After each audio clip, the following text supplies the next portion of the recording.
السلام علیکم، امید کرتے ہیں آپ سب خیریت سے ہوں گے جہاں بھی ہوں گے۔ آج ہمارے ساتھ موجود ہیں حیدر شازی صاحب، جیو سنسد کا تعلق ہے۔ آج ہم بات کریں گے۔ حیدر یہ بتائیے کہ پاکستان اور بھارت کی جنگ چھڑ چکی ہے، دوسری طرف سیاسی معاملات ہمارے پاکستان میں اتنے بہتر نہیں ہیں، سیاسی جماعتیں ایک پیج پر نہیں ہیں کہ اس جنگ کو کامیابی سے لڑ سکے۔ آپ کو کیا لگتا ہے یہ صرف گولہ باری لفظوں کی ہے یا کوئی بارڈر پر کوئی اسٹرائک ہونے کے خطرات آپ کو نظر آ رہے ہیں؟ دیکھیں ایل او سی میں کے اطراف کشیدگی دیکھنے کو مل رہی ہے، سیالکوٹ بارڈرز پہ بھی، اور دوسرا یہ کہ انڈیا کی جانب سے انڈین میڈیا جو کوٹ کر رہا ہے ان کے مطابق اس وقت انڈین فورسز جو ہیں اٹیک کرنے کی تیاری کر رہی ہیں، اور ایون ان کے ریٹائرڈ جو سابق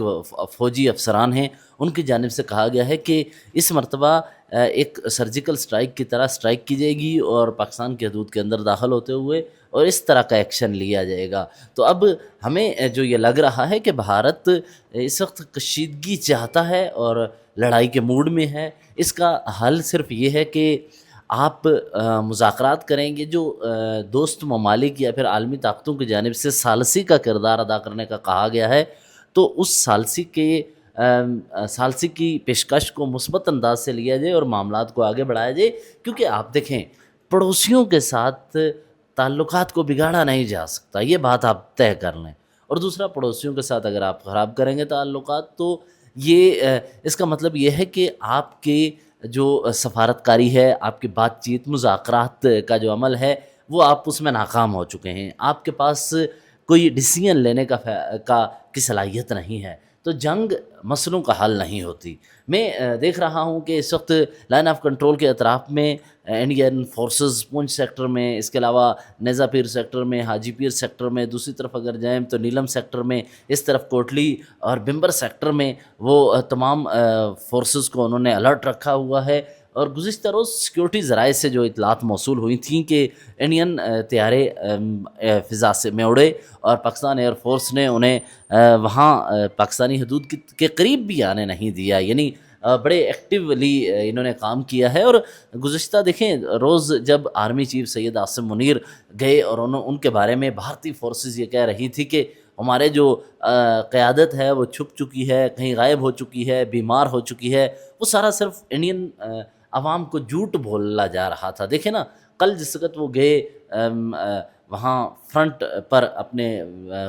جتنے بھی نوجوان تھے ان کے ساتھ لیڈ کیا، اور دیکھیں ٹینکر پر کھڑے ہو کے انہوں نے ایک پیغام دیا ہے وحدت کا، اتفاق کا۔ اور مجھے یہ اس حوالے سے کہتے ہوئے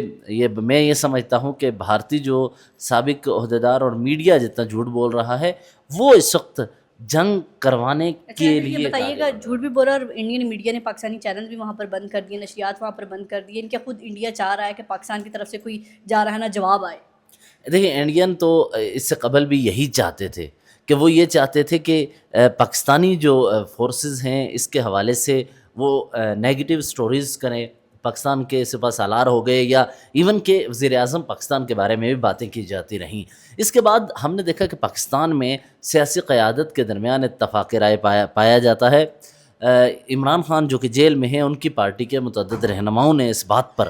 اعلان کیا ہے کہ اگر انڈیا کی جانب سے کوئی اٹیک آتا ہے یا انڈیا کی جانب سے کوئی پاکستانی حدود کی خلاف ورزی کی جاتی ہے، تو پوری قوم ایک ساتھ آپ کو نظر آئے گی۔ اور دوسرا، آپ کو لگتا ہے سیاسی اختلافات بھول جائیں گے اس ٹائم پر ہم؟ دیکھیے میری تو بات ہوئی تھی وزیر داخلہ محسن نقوی سے پرسوں یہیں پہ، تو محسن نقوی سے جب میری بات ہوئی تو ان سے پوچھا میں نے کہ کیا معاملہ ہے، انہوں نے کہا کہ P T I on board ہے۔ دوسری طرف آپ دیکھیں اسحاق ڈار نے D G I S P R کے ہمراہ پریس کانفرنس کی تھی دفتر خارجہ میں، فارن آفس میں جب یہ پریس کانفرنس کی، اس میں اسحاق ڈار کی جانب سے کہا گیا تھا کہ میں اپوزیشن لیڈر یعنی شبلی فراز کے روم میں گیا۔ شبلی فراز کون ہیں؟ انڈین کے لیے بتا دوں کہ وہ عمران خان کی پارٹی جو کہ جیل میں ہیں ان کی پارٹی کے لیڈر ہیں، سینٹ میں اپوزیشن لیڈر ہیں، ان کے روم میں بیٹھ کے انڈیا کے خلاف قرارداد پاس کی گئی ہے۔ تو اتفاق کی رائے ہے، شاید ان لوگوں تک خبریں نہیں پہنچتی،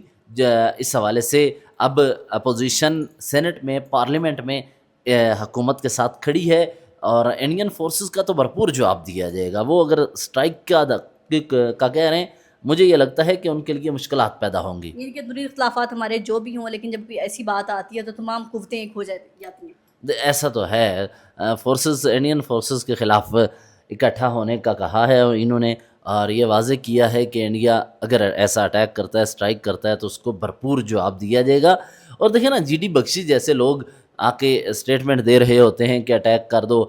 دوسری طرف میں دیکھ رہا تھا گورو واریہ کی جانب سے کہا گیا کہ انٹر کیا جائے پاکستان کے حدود میں فورسز کو، تو آپ دیکھیں اس سے قبل بھی ابھینندن آیا تھا، دوسری طرف اس کا کیا حال ہوا۔ دوسرا یہ کہہ رہے ہیں کہ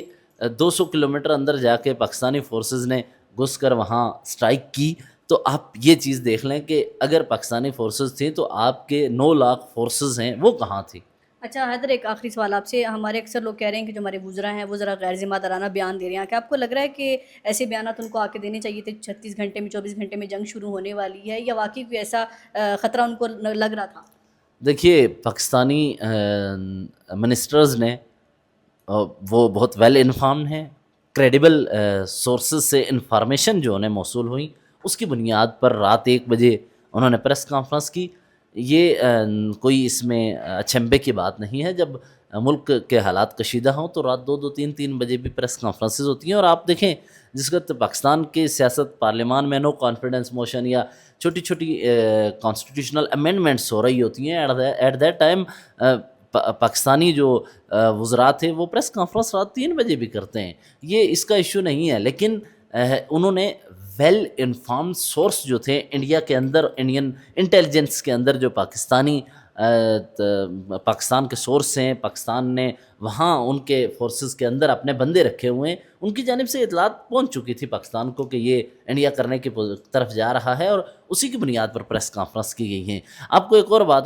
بتاؤں میں، میرے ایک یہاں اسلام آباد میں ایک سینئر ملٹری آفیشل کے ساتھ میں بیٹھا ہوا تھا، تو انہوں نے مجھے بتایا کہ کس طرح راہ کے اندر یہاں پاکستان کے جو ایسٹ ہیں، پاکستان کا سرمایہ ہے، وہ وہاں جا کر راہ میں کام کر رہا ہے، اور وہ وقت سے پہلے ہی انہیں اطلاعات دے دیتا ہے۔ انڈین آرمی میں تو بے شمار ایسے آپریشن میں بھی لوگ موجود ہیں جو ISI کے ساتھ رابطے میں ہیں، اور آپ کو پتہ ہے کہ جب بھی کشیدگی ہوتی ہے مختلف ممالک کے درمیان، ہمسایہ ممالک کے درمیان لڑائی رہتی ہے، تو اس میں ایسے افراد کو استعمال کیا جاتا ہے، اور یقیناً یہ کامیابی ہے پاکستان کی کہ راہ میں بھی انڈین فورسز میں بھی ان کے وہ سورس ہیں جو بروقت اطلاع دے دیتے ہیں کسی بھی چیزوں کی، تو یہ کامیابی، اس سے بڑھ کر کیا کامیابی ہوگی۔ اور اس کا اظہار خود آپ دیکھیں کہ انڈین جو national security advisor Ajit Doval اور دیگر افراد جو تھے، اور اپنا دیگر جو راہ کے سینئر آفیشلز تھے، انہوں نے متعدد مواقعوں پر کہا ہے کہ وہ پاکستان آئے، یہاں کارروائیاں کی، لاہور رہے، 6 سال تک پاکستان کے مختلف شہروں میں رہے، تو ادھر سے بھی انٹیلیجنس میں کام کرنے والے ادھر آ کے رہتے ہیں، اور یہاں سے بھی بہت سارے لوگ ہیں جو راہ میں،